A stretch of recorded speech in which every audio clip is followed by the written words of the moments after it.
साल 2023 सुनहरे अक्षरों में सिनेमा इतिहास में दर्ज होने वाला है। ये साल सिनेमा के लिए वरदान साबित हुआ है।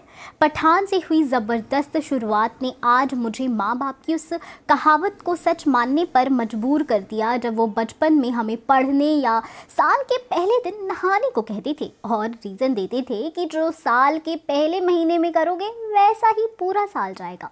इस साल ने इस कहावत को सच कर दिया। जनवरी में पठान रिलीज़ हुई और हिट हुई। उसके बाद आई सभी फिल्में अपनी अपनी जगह सही काम कर गई और साल जाते जाते भी एनिमल, सालार और डंकी जैसी हिट दे रहा है। दोनों फिल्म में अलग अलग इंडस्ट्री के सुपरस्टार हैं। जहां 22 दिसंबर को रिलीज़ होने वाली सालार में रेबल स्टार प्रभास हैं, तो वहीं 21 दिसंबर को रिलीज़ होने वाली डंकी में बॉलीवुड किंग SRK हैं। मूवी को हिट कराने के लिए काफ़ी नहीं था कि इनके डायरेक्टर्स भी इनकी अपनी अपनी इंडस्ट्री के टॉप डायरेक्टर्स हैं। KGF उर्गम जैसी हिट देने के बाद प्रशांत नील सालार पर दाव लगा रहे। वहीं मुन्ना भाई, 3 इडियट्स जैसी कल्ट देने के बाद राजकुमार हिरानी SRK को पहली बार डायरेक्ट कर रहे हैं।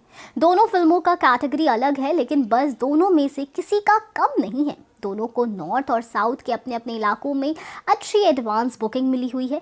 प्रभास की मूवी ने पहले दिन के लिए एडवांस बुकिंग में अब तक लाखों टिकट बेच चुके हैं और 5.45 CR रुपए का कलेक्शन कर लिया है। वहीं शाहरुख खान की मूवी ने पहले दिन के लिए अब तक लाखों टिकट बेचने के लिए 6.77 करोड़ रुपए का कारोबार कर लिया। यानी साफ है कि जब तक के आंकड़ों के मुताबिक डंकी ने एडवांस बुकिंग में सालार को पछाड़ दिया है। वहीं दोनों की स्क्रीन अलॉटमेंट्स पर भी डिपेंड करता है कि किसको कितनी ओपनिंग मिलेगी। अगर इनके स्क्रीन के झमेले को समझे तो नॉर्थ इंडिया में डंकी के पास अपर हैंड रहने वाला है, क्योंकि जहां तक मल्टीप्लेक्स का सवाल है तो टोटल शोज़ का 46% डंकी के खाते में जाता नजर आ रहा है। वहीं सालार को 30% शोज़ के साथ सेटिस्फैक्शन करनी पड़ सकती है।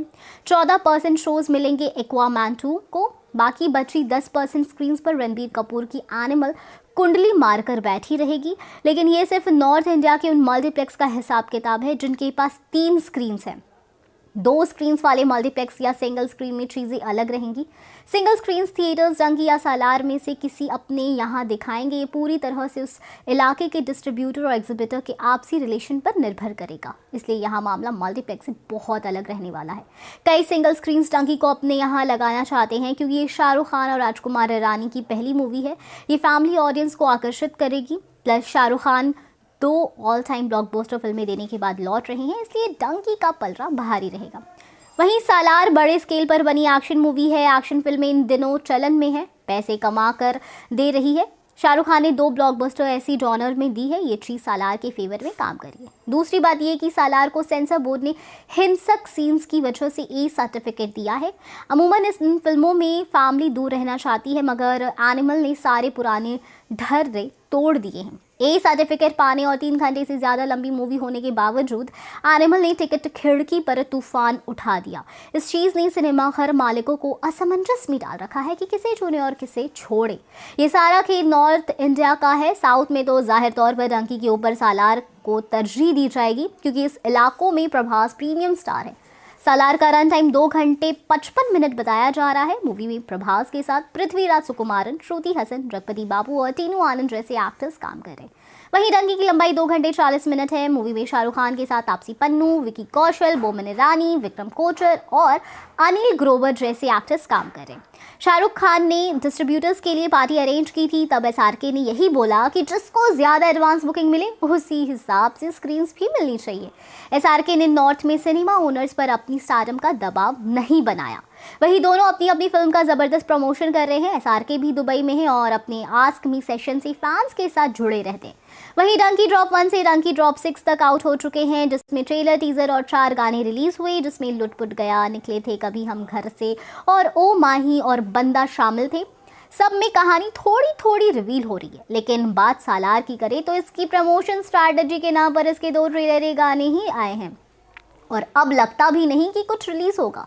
सुनने में ये भी आया था कि सालार का पहला गाना सूरज की छाँव में को लास्ट टाइम पर जोड़ा गया है। इस गाने का टाइटल हर भाषा में अलग होगा, इसलिए अपन सिर्फ तेलुगु वर्जन का नाम बताते हैं क्योंकि मामला उसी से जुड़ा हुआ है। सालार के पहले गाने का नाम है सूरीडे। इस गाने की सिंगर हैरिनी का एक इंटरव्यू वायरल हुआ है। इसमें वो बता रही हैं कि उन्हें ये गाना उन्होंने रिलीज से 2 दिन पहले रिकॉर्ड किया। इस बात से फैंस सालार के मेकर्स पर नाराज हो रहे हैं। उनका कहना है कि मेकर्स इतनी हड़बड़ाहट में लास्ट मोमेंट पर हर चीज़ें क्यों कर रहे हैं। हरीनी ईवातुरी ने एक इंटरव्यू दिया था, इसमें वो बता रही हैं कि वो मूवी के म्यूज़िक कंपोज़र रवि बसरूर ने उन्हें 1 हफ्ते पहले इस गाने के लिए अप्रोच किया था और रिलीज से 2 दिन पहले उन्होंने वो गाना रिकॉर्ड किया। एक सोशल मीडिया यूज़र ने इसके इंटरव्यू में चंक सोशल पर डाला। उनका कहना था कि मेकर्स ने रिलीज़ के 1 हफ्ते पहले ये गाना रिकॉर्ड किया, मतलब ये शुरुआती प्लानिंग का हिस्सा नहीं था। ऐसा क्या जो सालार के मेकर्स जनता से छुपा रहे हैं। उनके इस पोस्ट पर तमाम तरह की प्रतिक्रियाएं आने लगी। लोगों ने कहा कि प्रशांत नील इसी तरह से काम करते हैं, वो अपनी फिल्मों का फाइनल कट भी रिलीज़ के कुछ ही दिन पहले तैयार करते हैं। ऐसे में फैंस को मेकर्स के ऊपर इस तरह की अपेक्षाएं नहीं लगानी चाहिए। फैलते फैलते ये क्लिप हरीनी तक पहुंच गई। उन्होंने इस पोस्ट के कमेंट बॉक्स में लिखा, मैंने ये नहीं कहा कि ये गाना ऐन वक्त पर मूवी में जोड़ा, मेरे कहने का गलत मतलब मत निकालिए। मैंने कहा कि ये गाना मैंने पिछले हफ्ते गाया, इसे उसे काफ़ी पहले कंपोज किया जा चुका था, इसलिए प्लीज़ अपने हिसाब से इन बातों का निष्कर्ष मत निकालिए और प्लीज़ अपने इस पोस्ट में बदलाव करिए, फैक्ट्स डालिए, कंक्लूजन नहीं। पर सच्चाई कुछ भी हो, लेकिन गाना लोगों को पसंद आ रहा है। वही मूवी से फाइनल ट्रेलर के नाम पर फाइनल पंच भी रिलीज़ हुआ है। ये नया ट्रेलर मूवी के लार्जर देन लाइफ हिस्सों के साथ साथ इमोशंस पर भी चोट करना चाहता है। उसी के चलते ट्रेलर पृथ्वीराज और प्रभास के बचपन से शुरू होता है। मूवी अपना पॉइंट साफ कर देती है। ये दोस्ती की ही कहानी है। खानसार नाम की एक जगह है, उसकी गड्डी पर बैठने के लिए खून खराबा मचा हुआ है। खानसार का बादशाह वरदराजन यानी पृथ्वीराज के किरदार को बनना है। जब उसे अपनी गड्डी खतरे में दिखती पड़ती है तो वो किसी फौज को नहीं बुलाता, सिर्फ एक शख्स को आवाज़ देता है। वो आदमी जो बचपन से वरदराजन के कोने में खड़ा है, उसके लिए किसी भी सेना से भिड़ने को तैयार है। ये प्रभास वाला कैरेक्टर है। उसे देखकर किसी जेंटल जॉइंट जैसी फील आती है। एक इंसान जो अपनी बाजू के दम पर दर्जनों से लड़ सकता है, लेकिन उसे अपनी शक्ति का रौब नहीं। एक जगह दिखता है कि वो अपने ट्रक को आगे बढ़ा रहा है, तभी सामने से दूसरा ट्रक वाला कहता है कि दिखाई नहीं देता, अंधा है क्या। इस पर प्रभास का किरदार माफ़ी मांगता है और अपना ट्रक पीछे कर लेता है। यहाँ वो चाहता तो आराम से लात घुसे चला सकता था, मगर वो ऐसा नहीं करता। इस एक छोटे से सीन से उसके किरदार के बारे में बहुत कुछ पता चलता है। बहरहाल प्रभास और पृथ्वीराज की दोस्ती से शुरू होने वाला ट्रेलर इनकी दुश्मनी पर खत्म होता है। देखकर लग रहा है कि यही दूसरे पार्ट की नींव बनेगी। सालार पार्ट 1 सीज फायर के एंड में कुछ ऐसा होगा जिससे दोनों के रिश्तों में दरार आएगी। मुमकिन है कि वरदराजन शुरू से अपनी दोस्त का इस्तेमाल कर रहा हो और उसे अंत में ये बात समझ में आ जाए। दोनों की दुश्मनी क्यों होगी, इसे लेकर थ्योरीज चलती रहेंगी। मूवी की रिलीज़ के बाद ही सारे जवाब मिलेंगे। सिर्फ जवाब ही नहीं मिलेंगे, बल्कि बताया जा रहा है कि KGF से यश का कैमियो भी हो सकता है। इस तरह से मेकर्स दिखाएंगे कि ये दोनों फिल्में एक ही यूनिवर्स का हिस्सा हैं।